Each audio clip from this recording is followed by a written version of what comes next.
Hello student, welcome back. Now we will start another topic, that is intellectual property rights. Basically intellectual property rights give a edge over the innovation of an enterprise. यानी कोई भी entrepreneur जब अपनी कोई invention करता है तो उस इन्वेंशन को वो प्रोटेक्ट करने के लिए, सेफ गार्ड करने के लिए इंटेलेक्चुअल प्रॉपर्टी राइट्स लेता है। Intellectual property rights industrial products के लिए भी होती हैं और जो नई नई इन्वेंशंस होती हैं उन नई इन्वेंशंस को प्रोटेक्ट करने के लिए इंटेलेक्चुअल प्रॉपर्टी राइट्स लिए जाते हैं। और इससे उसकी जो इन्वेंशन है वो उसकी खुद की होती है और उसको वो कॉपी कर सकता है, डिस्ट्रीब्यूट कर सकता है, अपने मेथड को पेटेंट करा सकता है, उस मेथड को कोई भी अप्लाई नहीं करेगा। ठीक है।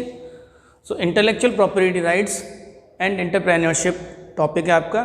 सो it allow innovative entrepreneur to protect their inventions. So intellectual property rights क्या करता है, ये इनोवेटिव एंटरप्रेन्योर्स को प्रोटेक्ट करता है कि उनकी इन्वेंशन प्रोटेक्टेड रहें। अगर जो भी इंटेलेक्चुअल प्रॉपर्टी राइट्स ले लेता है अपनी इन्वेंशंस को वो प्रोटेक्ट कर सकता है और उसकी इन्वेंशन कोई भी कॉपी नहीं करेगा। And it is divided into two categories. तो इंटेलेक्चुअल प्रॉपर्टी राइट्स दो कैटेगरी में डिवाइडेड है। एक है इंडस्ट्रियल प्रोडक्ट।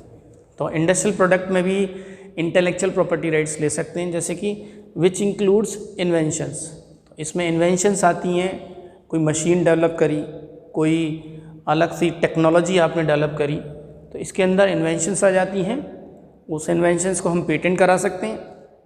और ट्रेडमार्क्स आ जाता है इसके अंदर, कोई भी ट्रेडमार्क का इस्तेमाल कर सकते हैं अपने प्रोडक्ट पर, उस ट्रेडमार्क का इस्तेमाल कोई नहीं करेगा। ठीक है। उसके अलावा इंडस्ट्रियल डिज़ाइंस होती हैं, ये इंडस्ट्रियल डिज़ाइंस को भी कोई कॉपी नहीं करेगा।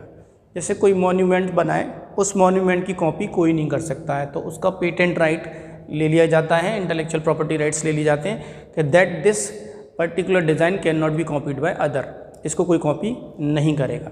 और जोग्राफिकल इंडिकेशंस, ये सारी चीज़ें होती हैं इंडस्ट्रियल प्रॉपर्टी में, और इंडस्ट्रियल प्रॉपर्टी को कोई भी कॉपी नहीं कर सकता।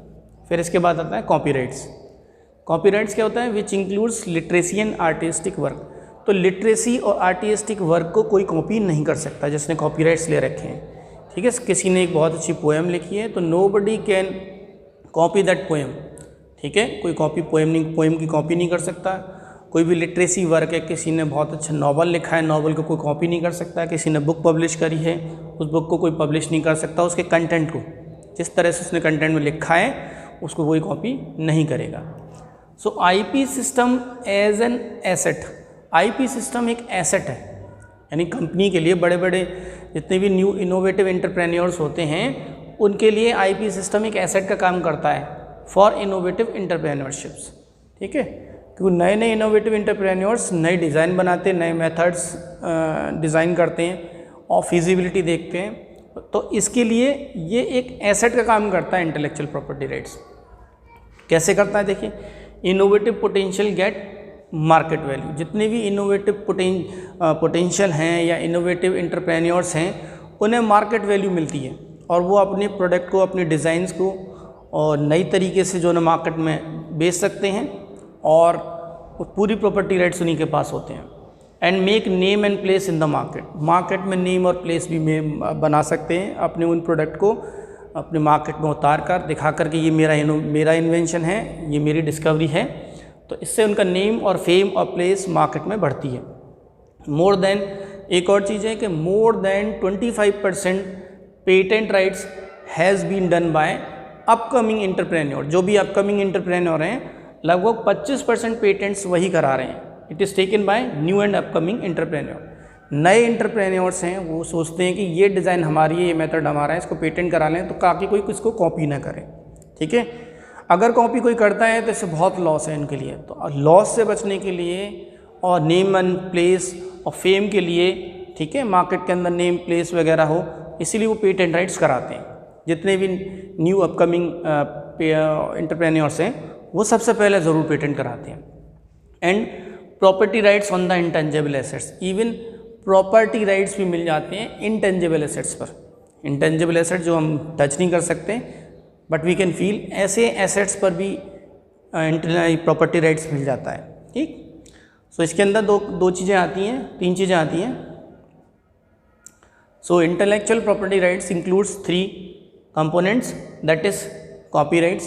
सबसे पहले कॉपीराइट्स आता है। कॉपीराइट क्या है?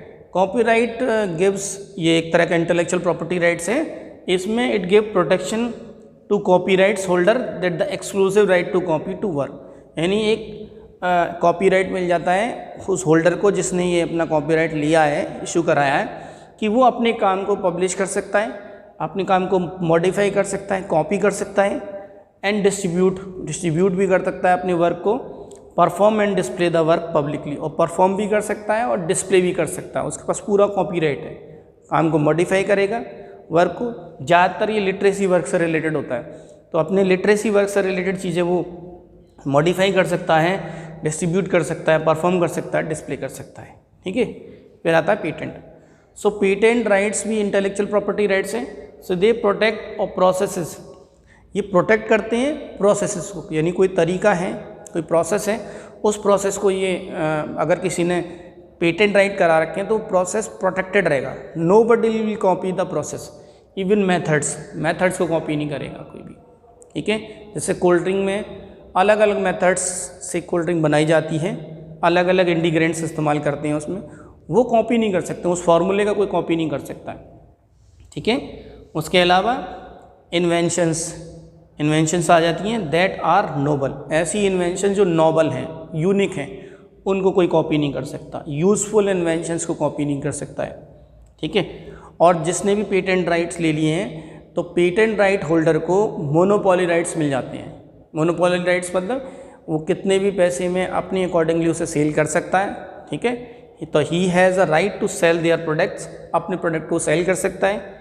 यूजिंग, मेकिंग एंड इम्पोर्टिंग, वो यूज़ कर सकता है किस तरह से, किसी भी तरह से उसे इस्तेमाल कर सकता है। पेटेंट राइट अगर ले रखे हैं उसने इन्वेंशन के या प्रोडक्ट के। उसके अलावा इंपोर्ट कर सकता है उन प्रोडक्ट को, पूरा राइट है, इंपोर्ट कर सकता है। और जब हम बात करते हैं पेटेंट्स की, तो पेटेंट थोड़ा कॉम्प्लेक्स है।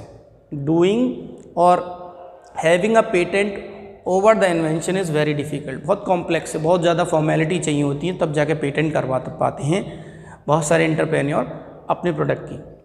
फिर आता है ट्रेडमार्क। ट्रेडमार्क क्या है? Trademark is like a brand name, जैसे ब्रांड नेम होता है ना, उसी तरह ही ट्रेडमार्क का इस्तेमाल करती हैं बहुत सारे एंटरप्रेन्योर्स। अपकमिंग एंटरप्रेन्योर ज़्यादा इसका इस्तेमाल करते हैं। तो ये हो क्या सकता है, जैसे कि कोई वर्ड हो सकता है, ट्रेडमार्क कोई वर्ड हो सकता है, ये सिंबल हो सकता है। ठीक है, जो कुछ ना कुछ प्रोडक्ट को रिप्रेजेंट कर रहा हो। ठीक है, any symbol, any sign, any word that represent a product is a trademark and it identify and distinguish it from other product. ये आइडेंटिफाई करता है और डिस्टिंग्विश करता है अलग प्रोडक्ट से।